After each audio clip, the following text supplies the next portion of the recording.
Hi guys, so I have two more books that I'm going to do a book review on. The one book I got last week, and then the one book I got last week, I finished this week. So it only took me a week to read it, and I'll show you what it looks like, and it's really, really addictive. And the other book, I forgot to do the book review for it last week, so I'm going to do it now.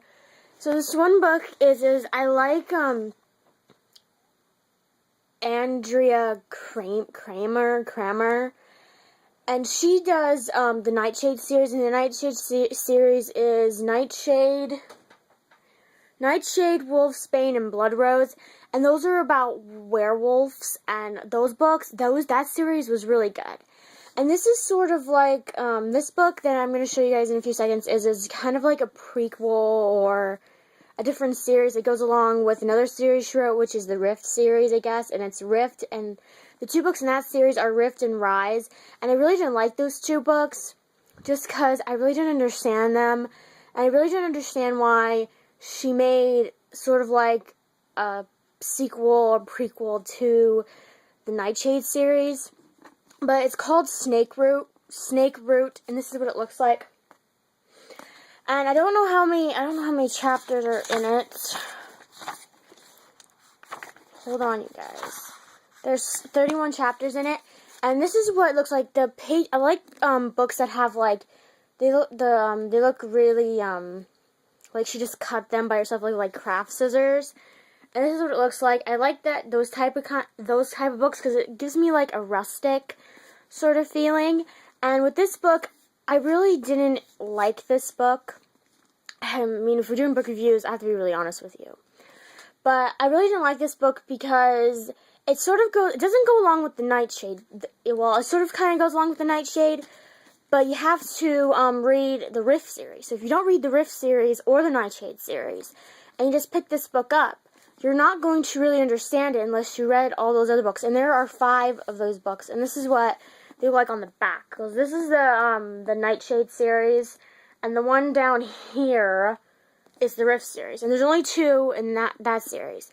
But if you don't read the Nightshade books or the Rift series books, you're going to be lost. And I got rid of my Rift series books a while ago because I really didn't like them.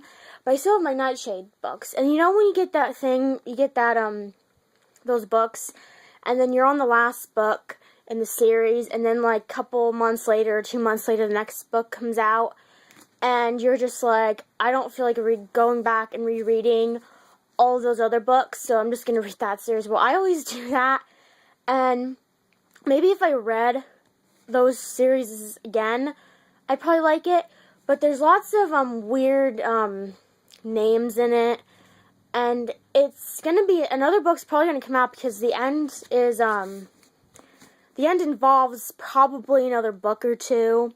But I really didn't like this. I mean, you guys might like reading this. The chapters are really short. I don't know, like maybe like 6 or 7 pages per chapter. Except when you get closer to the end where they're like 10 or 11 pages long. So I wouldn't recommend reading that book unless you read those other 2 series that she has. But other than that, it was an okay book. It really wasn't that great. So this other book I got. Now this book, the first book that I showed you, I got at Walmart. And the second book that I'm going to show you, I got at Target. And it's not in Walmart, so you have to go to a Target to find it. And me and my mom, we were at Target because we were having like a girls' day sort of thing. And I got this book literally like last week, and I finished it. And there's 44 chapters in this book, no epilogue. And it's about the Wizard of Oz, and it's sort of like a counterpart of the Wizard of Oz. It's not exactly like the Wizard of Oz. Like, the characters are the same. Like, there's Dorothy, the Scarecrow, the Tin Man, the Lion, and Toto. And the Munchkins and Glenda and stuff. But it's like a counteraction of Dorothy. And a counteraction of when Dorothy takes control over Oz. It's really, really good. The back says, your mission, remove the Tin Man's heart, remove the Scarecrow's brains, take the Lion's courage, and then Dorothy must die. Only you can make Oz a free land again. And when I looked at this book, I was like, why do they want to kill Dorothy? And then once you get into it, is this girl it's sort of like she's sort of like Dorothy, but she's like the very, very opposite of Dorothy. And her house gets what's that word? Transported. That's the word, you guys. Transported to Oz. And Oz is totally different. It's drab. It's a scary place to live in. And it's because Dorothy took control over Oz because she got magic and some other stuff. But it's really, really good, and I really, really like it. It's really, really funny. And it's sort of like, you know, what would happen if Dorothy came back? Like, if they made another Wizard of Oz, I wish they made a book out of this. I mean, a movie out of this. Because this book was so good. And it's called Dorothy Must Die. Dorothy Must Die, and it's by Danielle, Paige. And this is what it looks like.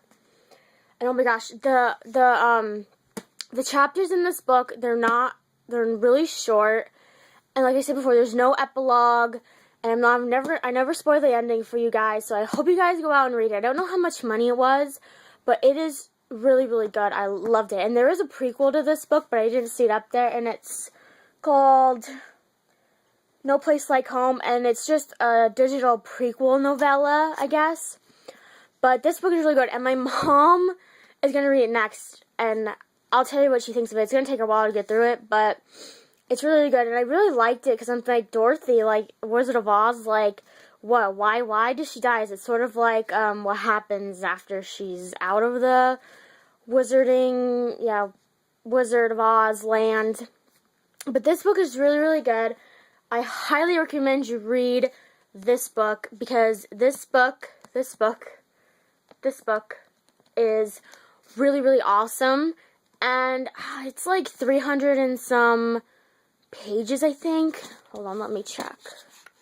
No, it's 452 pages. But it is worth it. And I'm going to keep this book forever because this book is so good. And I read it in like a week, so it's not really that intimidating. Like, if you look at it this way, then yeah, it's pretty intimidating.